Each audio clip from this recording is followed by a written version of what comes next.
आकाशवाणी भोपाल से प्रस्तुत हैं प्रादेशिक समाचार।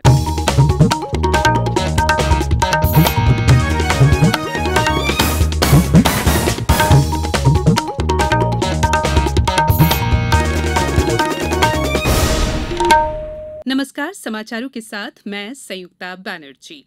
कोविड मरीजों की संख्या फिर से बढ़ रही है, इसलिए सभी श्रोताओं से अपील है कि कोई भी कोताही न बरते, सभी सुरक्षा उपायों का पालन करें और 45 वर्ष से ऊपर के सभी लोग बेहिचक टीका लगवाएं। सुरक्षित रहें और इन आसान उपायों का पालन करें। मास्क पहनें, 2 गज दूरी है जरूरी, सुरक्षित दूरी बनाए रखें, हाथ और मुंह साफ रखें। अब मुख्य समाचार। प्रधानमंत्री ने राज्यों को तेजी से ऑक्सीजन पहुंचाने के दिए निर्देश। 18 वर्ष से अधिक आयु वालों को कोविड टीका लगाने के लिए पंजीकरण जल्दी शुरू होगा। प्रदेश में रेमडेसिविर इंजेक्शन की कालाबाजारी करने वालों पर रासुका की कार्रवाई की जाए, मुख्यमंत्री ने दिए निर्देश। और चिकित्सा विशेषज्ञों ने कहा कि 85% से अधिक कोरोना संक्रमित बिना किसी विशेष उपचार के भी ठीक हो सकते हैं। अब समाचार विस्तार से। प्रधानमंत्री नरेंद्र मोदी ने अधिकारियों को विभिन्न राज्यों को ऑक्सीजन की सप्लाई निर्बाध और सुचारू रूप से सुनिश्चित करने के निर्देश दिए हैं। श्री मोदी ने देश भर में रोगियों के इलाज में काम आने वाली ऑक्सीजन की उपलब्धता के बारे में एक उच्च स्तरीय बैठक में समीक्षा की और इसे बढ़ाने के तौर तरीकों का भी विचार विमर्श किया। उन्होंने सप्लाई में किसी तरह का व्यवधान उत्पन्न होने पर स्थानीय प्रशासन की जिम्मेदारी तय करने की आवश्यकता पर भी जोर दिया। प्रधानमंत्री ने राज्यों को तेजी से ऑक्सीजन का परिवहन सुनिश्चित करने की आवश्यकता पर जोर दिया। उन्होंने राज्यों से गैस की जमाखोरी करने वालों के खिलाफ कड़ी कार्रवाई करने को भी कहा। दूसरी ओर केंद्र सरकार ने 20 राज्यों की रोजाना 6,785 मीट्रिक टन की मौजूदा मांग के मुकाबले उन्हें 6,822 मीट्रिक टन ऑक्सीजन गैस प्रतिदिन आवंटित करने का फैसला किया है। केंद्र ने कोविड-19 के अधिक मामलों वाले 19 राज्यों में संक्रमण रोधी दवा रेमडेसिविर के आवंटन की योजना तैयार की है। इस आवंटन में राज्यों की ओर से दवा की थोक खरीद और निजी माध्यमों से आपूर्ति भी शामिल है। शुरुआती आवंटन इस महीने की 30 तारीख तक है और राज्यों के साथ सलाह मशवरे के बाद इसकी समीक्षा की जाएगी, ताकि उपलब्ध आपूर्ति से सभी राज्यों की जरूरत पूरी की जा सके। राज्यों से कहा गया है कि तत्काल नोडल अधिकारियों की नियुक्ति करें, जो रेमडेसिविर के निर्बाध आवागमन और समय पर उपलब्धता सुनिश्चित करे। 18 वर्ष से अधिक आयु वालों को कोविड का टीका लगाने के लिए पंजीकरण का काम जल्द ही शुरू होगा। सभी पात्र लोग कोविन पोर्टल cowin.gov.in पर पंजीकरण करा सकते हैं। केंद्रीय स्वास्थ्य मंत्री डॉक्टर हर्षवर्धन ने लोगों से इसके लिए तैयार रहने को कहा है, क्योंकि अगले महीने की पहली तारीख से तीसरे चरण का टीकाकरण कार्यक्रम भी शुरू हो जाएगा।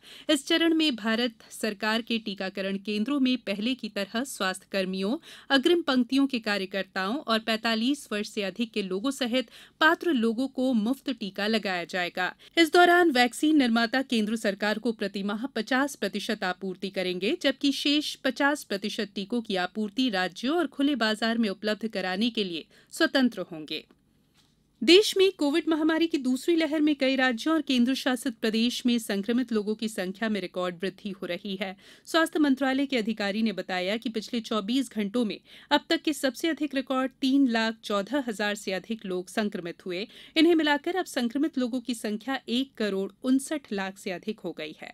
इस बीच कोविड से स्वस्थ होने की दर गिरकर 84.45% रह गई है। देश में अब तक 1,34,00,000 से अधिक मरीज कोरोना संक्रमण से मुक्त हो चुके हैं।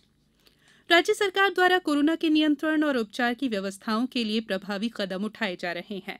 प्रदेश में 41,200 से अधिक रोगी वर्तमान में होम आइसोलेशन में हैं। प्रत्येक होम आइसोलेटेड मरीज को मेडिकल किट की घर पहुंच सेवा भी दी जा रही है। अब तक प्रदेश के सभी 52 जिलों में 136 कोविड केयर सेंटर स्थापित किए जा चुके हैं। प्रत्येक कोविड केयर सेंटर में बेड्स, पानी, भोजन, दवाई, मेडिकल स्टाफ, संगीत, योग, ध्यान की व्यवस्थाएं भी की जा रही हैं। प्रदेश के शासकीय और अशासकीय चिकित्सा केंद्रों में बिस्तरों की संख्या को लगातार बढ़ाया जा रहा है। पिछले 20 दिनों में 25,570 बेड्स बढ़ाए गए हैं। कोविड-19 से बचाव और सुरक्षित रहने के 3 उपाय। मास्क लगाएं, 2 गज दूरी है जरूरी, सुरक्षित दूरी रखें, हाथ और मुंह साफ रखें। ब्रेक के बाद बुलेटिन में एक बार फिर आप सभी का स्वागत है। प्रदेश में कोरोना के उपचार में काम आने वाले रेमडेसिविर इंजेक्शन की कालाबाजारी करने वालों के विरुद्ध रासुका के तहत कार्रवाई की जाएगी। ये निर्देश मुख्यमंत्री शिवराज सिंह चौहान ने प्रदेश में कोरोना संक्रमण की स्थिति की समीक्षा के लिए वर्चुअली आयोजित उच्च स्तरीय बैठक में अधिकारियों को दिए।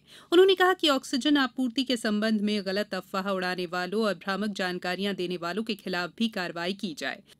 केंद्र शासित प्रदेश जम्मू कश्मीर में कोविड के बढ़ते मामलों को देखते हुए वार्षिक अमरनाथ यात्रा के लिए पंजीकरण फिलहाल स्थगित कर दिया गया है। हमारे संवाददाता ने बताया है कि स्थिति पर लगातार नजर रखी जा रही है और हालात में सुधार के बाद पंजीकरण फिर से शुरू किया जाएगा। अखिल भारतीय आयुर्विज्ञान संस्थान एम्स नई दिल्ली के निदेशक डॉक्टर रणदीप गुलेरिया ने कहा है कि कोरोना के 85% से अधिक लोग बिना किसी विशिष्ट उपचार के ठीक हो सकते हैं। उन्होंने कहा कि ज्यादातर लोगों में गले में खराश और जुकाम जैसे लक्षण होते हैं और ये लक्षण 5 से 7 दिनों में उपचार से ठीक हो सकते हैं। उन्होंने कहा कि कोविड संक्रमण वाले केवल कुछ प्रतिशत लोगों को ही रेमडेसिविर इंजेक्शन की जरूरत पड़ती है। डॉक्टर गुलेरिया ने यह भी कहा कि रेमडेसिविर कोविड-19 उपचार के लिए कोई चमत्कार करने वाली दवा नहीं है। मेदांता अस्पताल के अध्यक्ष डॉक्टर नरेश त्रेहन ने कहा कि कोविड मामलों में कम ही लोगों को अस्पताल में भर्ती होने की आवश्यकता होती है। उन्होंने इस बात पर जोर दिया कि अस्पताल के बेड सभी मरीजों को उनकी स्थिति के अनुसार विवेकपूर्ण तरीके से दिए जाने चाहिए। रफेल विमानों की 5वीं खेप कल भारत पहुंची। इन विमानों ने लगभग 8,000 किलोमीटर की उड़ान पूरी की, जिसके लिए फ्रांस और संयुक्त अरब अमीरात के वायुसेना ने हवा में ही ईंधन भरने की सुविधा उपलब्ध कराई। एक ट्वीट में भारतीय वायुसेना ने दोनों देशों की वायुसेना को इस सहयोग के लिए धन्यवाद दिया। इससे पहले वायुसेना प्रमुख RKS भदौरिया ने फ्रांस के मेरिनेक वायुसेना केंद्र से इन विमानों को झंडी दिखाकर रवाना किया। श्री भदौरिया इन दिनों फ्रांस की यात्रा पर हैं।